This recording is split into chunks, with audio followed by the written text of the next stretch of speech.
Saudara, salah satu faktor penggerak ekonomi di suatu daerah adalah berkembangnya industri rumahan ataupun UMKM.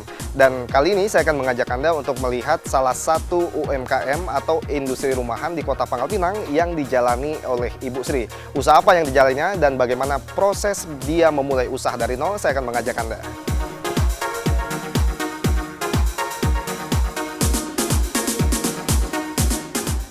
Assalamualaikum. Waalaikumsalam. Ibu Sri, apa kabarnya, Bu? Ya, alhamdulillah. Alhamdulillah. Ibu, saya Revo dari TVRI. Ibu, saya pengen melihat, katanya Ibu menjalankan usaha industri rumahan menjahit, Bu ya? Iya. Boleh nggak, Bu, saya diajak melihat bagaimana proses Ibu menjalankan usaha ini, Bu? Silahkan.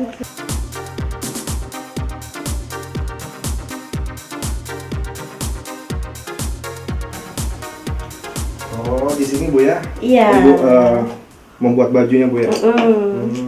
Ibu, Iya. terus yang Ibu jahit ini baju-baju apa aja sih, Bu? Basic saya sih baju pesta ya. Cuma pesta. saya permak baju juga bisa. Ibu Sri udah berapa lama, Bu, Ibu menjalani usaha menjahit ini, Bu? Awal mulai menjahit sih udah 2010 ya. Cuma lebih dikenalnya itu 2016 akhir. 2010. 2010 itu kan baru belajar, jadi belum berani terima pesanan, cuma servis permak gitu aja. Setelah itu 2016 akhir baru berani terima baju seragam sekolah, kantor, baju pesta juga. Ibu kan dulu kan belum ada keahlian untuk menjahit ini, Bu. Nah, pertanyaannya kenapa Ibu bisa tertarik untuk dapat menjalani usaha menjahit ini, Bu? Dan bagaimana Ibu bisa memperoleh keahlian dalam dunia menjahit ini, Bu? Awal dari gadis kan memang sudah terbiasa bekerja ya, tapi bekerja dengan orang gitu. Terus setelah menikah berapa tahun saya mengajar TK, agak bosan ya bekerja sama orang gitu. Terus saya mikir gimana ya saya itu tetap di rumah tapi punya penghasilan gitu. Jadi terpikir oleh saya gimana kalau saya belajar menjahit gitu kan. Awal mulanya sih penasaran dengan harga baju di Pangkal Pinang ya, upah jahit. 2007-2008 itu satu setelnya udah 90.000 untuk upah jahit saja. Itu mulanya saya ya bikin gitu. Terus kok mahal ya? Berarti kalau misalnya, padahal itu upah bahan dari saya gitu, saya jahit bahan dari saya, upahnya 90.000. Kalau saya yang menjahit gimana gitu, kepikiran ke situ sih. Jadi kalau misalnya untuk penghasilan kayaknya bagus menjahit itu gitu. Selain yang alasan yang Ibu sampaikan tadi, kan ada banyak bidang usaha lain, Ibu. Bidang usaha rumahan lainnya. Nah, kenapa Ibu bisa terpikir untuk memilih usaha menjahit ini, Bu, untuk dapat menambah penghasilan Ibu? Dari gadis saya suka jahit ya, soalnya unik aja ya, badan orang kita ukur, diaplikasikan ke kain, terus bisa dipakai, itu menurut saya sangat unik ya. Terus selain unik, kok kreatif, bikin kita kreatif juga. Misalnya kalau baju pesta kan banyak modelnya gitu ya, kecuali baju kantor, baju ini biasa gitu. Kalau baju pesta, kalau lihat baju bagus itu, saya nggak lihat harganya, saya lihat keunikannya gitu. Jadi seneng sih, seneng juga. Selama ini, Bu, yang Ibu jahit itu jenis pakaian seperti apa, Bu? Awal mulanya saya menjahit baju sekolah ya, baju sekolah. Kebetulan dulu kan pernah mengajar TK, tadi kan saya cerita. Jadi teman-teman itu taunya dari situ. Jadi teman yang kebetulan yang punya sekolah, itu kan kepala sekolahnya teman saya. Jadi gimana kalau saya jahit baju mereka, baju seragam sekolah anak-anak itu. Jadi saya terima, dari situ mulai menjahitnya. Terus baru setelah tadi les, itu tingkat awal ya untuk baju sekolah itu, tingkat pemula. Pola dasarnya kan tingkat pemula. Setelah itu saya kepengen lebih bisa lagi menjahit yang lebih bagus, maksudnya lebih unik gitu. Terus saya lanjutkan les menjahit tingkat mahir. Jadi tingkat mahir itu udah tingkatnya blazer sama baju pesta. Jadi sekarang kalau baju pesta kayak gini bisa.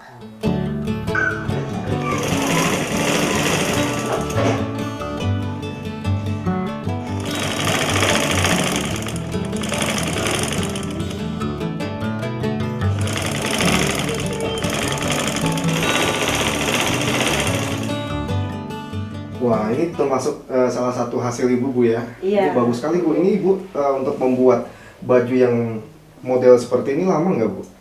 Kalau ini lama dimasang manik-maniknya ya. Oh, lama dimasang manik-maniknya. Kalau manik ini langsung dijahit kayak gini kan nggak bisa, dia harus lem dulu.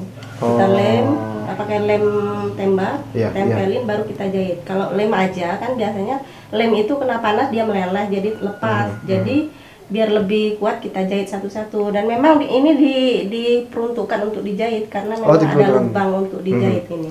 Ya, Ibu, ini kan beda misalkan dengan baju yang di sebelahnya, Ibu. Iya. Nah, ini yang membedakan tingkat kesulitan dari kedua baju ini, Ibu misalnya baju yang seperti ini apa, Bu? Jelas lebih sulit baju yang seperti ini ya karena dia lebih kedua proses. Pertama baju polosnya dulu kita gunting, setelah Baju itu polos.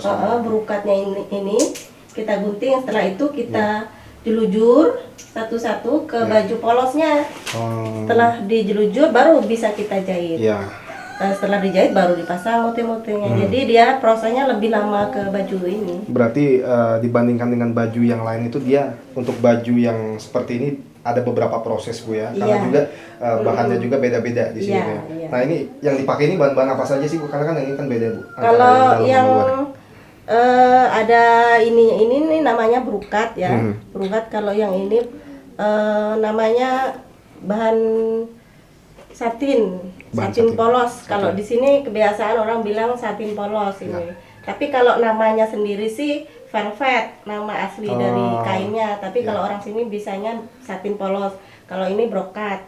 Kalau ini manik kristal. Kalau misalnya beli di pasar manik kristal dikasihnya kayak gini. Kalau manik aja lain lagi nanti dikasihnya. Iya, iya. Oh, berarti memang ini khusus untuk baju yang seperti ini, Bu ya? Iya. Oke.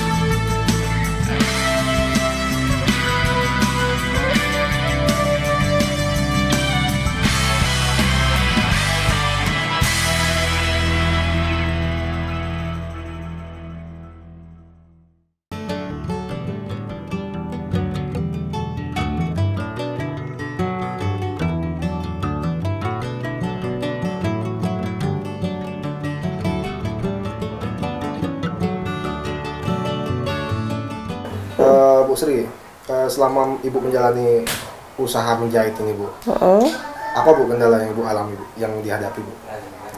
Kendala utama sih selain modal ya, selain modal itu bahan baku. Misalnya selama ini kan kalau jahit gitu, orang selalu bawa bahan ke rumah saya jahitkan gitu.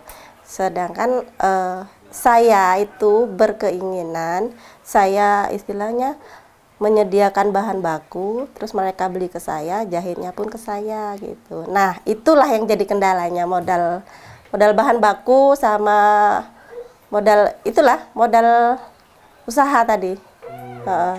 Ya, untuk target untuk Ibu bisa mewujudkan tadi yang Ibu katakan itu saat ini udah on progress, Ibu? Udah ini sih kalau pemerintah mendukung ya. Sekarang ada program koperasi buat pelaku usaha pemula. Saya juga sering ikut pelatihan dari pemerintah yang diadakan pemerintah, misalnya untuk memajukan pelaku usaha pemula gitu. Terus ada sertifikasi sekarang kan, cuma kalau tahun ini katanya Juli nanti baru ada sertifikasi. Nah, itu biasanya ada dana dari pemerintah buat pelaku usaha pemula. Ya, Ibu Sri, Ibu yang sudah bergelut di dunia menjahit ini, Bu, usaha rumahan menjahit. Nah, Ibu sendiri melihatnya untuk peluang dan prospek ke depannya untuk usaha menjahit di Kota Pangkal Pinang ini seperti apa sih, Bu? Sepertinya masih lumayan bagus ya. Nah, ini lumayan atau bagus ini, Bu? Bagus, Bagus, bagus ya. sih. Soalnya pengalaman saya ya dari mulai yang cuma satu-satu, ternyata tambah tahun, tambah banyak toko di pasar, tambah juga banyak yang menjahit ke saya.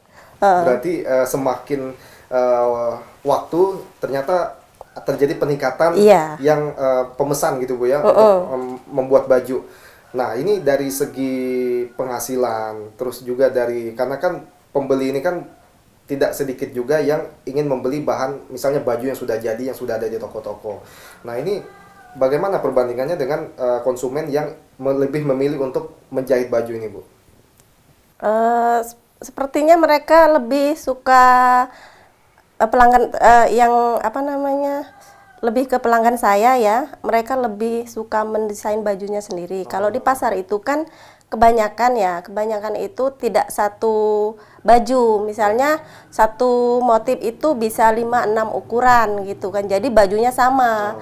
Bedanya kalau sama jahit ke kita, modelnya hanya satu. Jadi nggak takut dia kembaran sama orang waktu kondangan gitu. Iya. Berarti kalau misalnya beli di toko, kemungkinan dipakai sama Iya, orang juga, bisa. Bu, ya, model kita. Dan memang ada pengalaman cerita dari pelanggan saya, katanya kayak gitu. Oh, Jadi dari situ mereka untuk pesta, untuk lebaran gitu lebih suka jahit. iya.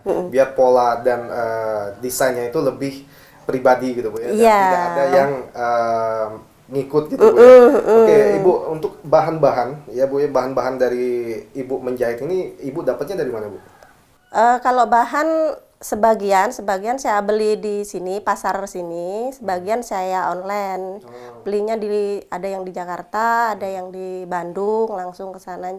Kalau dihitung sih harganya jatuhnya walaupun di sana lebih murah karena ada ongkir ya, cuma adalah perbandingan harga ya dari sini ke sini. Misalnya kalau saya beli di sana 28, berikut ongkir 35. Kalau di sini 60 kan masih ada keuntungan saya 15 ribuan gitulah ya. Jadi selisihnya itu buat keuntungan saya. Jadi modal saya bisa lebih saya tekan gitu.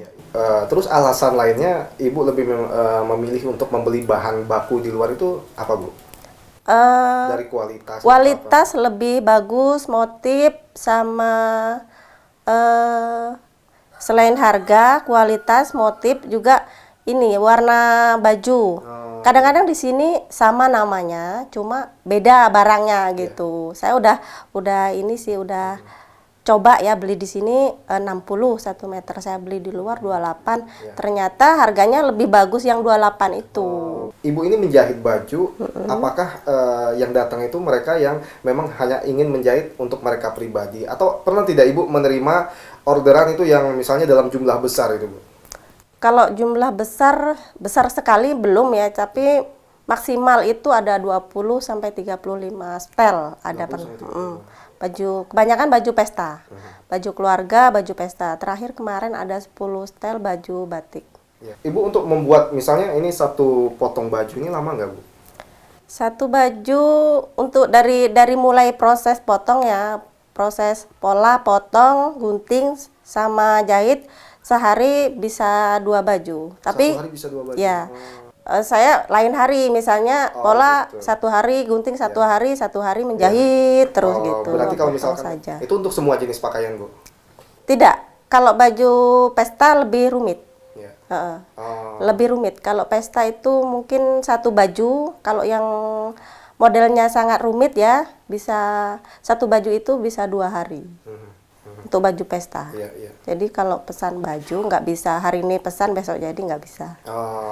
Ya, Ibu Sri, selain pelatihan dan juga pemberian support tadi kepada para pelaku usaha rumahan ini, yang diberikan dukungan oleh pemerintah itu berupa apa lagi, Bu?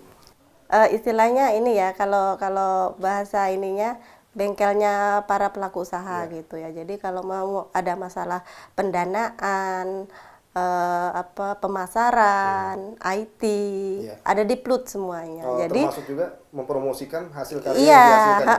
dari IT kan sekarang zamannya medsos ya, zamannya online gitu.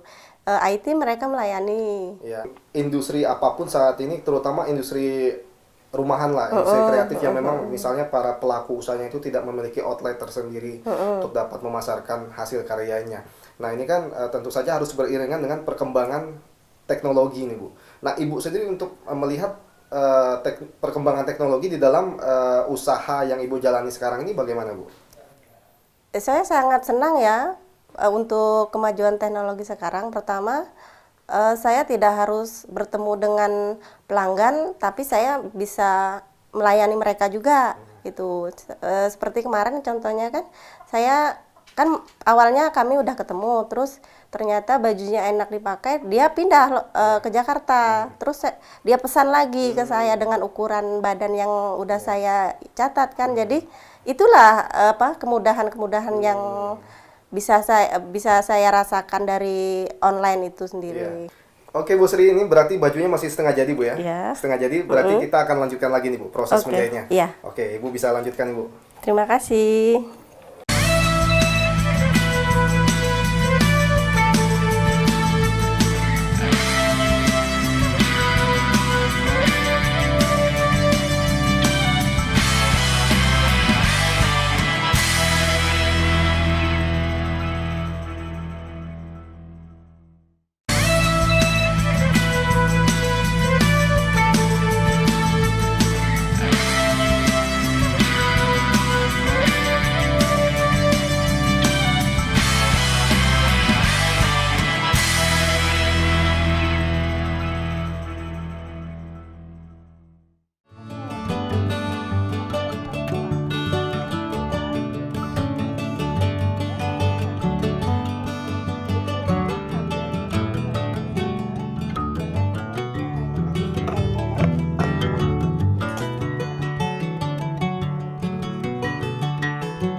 Kalau untuk bidang saya sih, untuk usaha pembiayaan berkenaan dengan pelaku usaha mikro, kecil, dan menengah ini, kita lebih menekankan ke segi permodalan.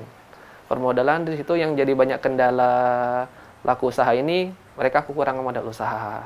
Nah, bagaimana cara kita membimbing mereka untuk mendapatkan modal usaha?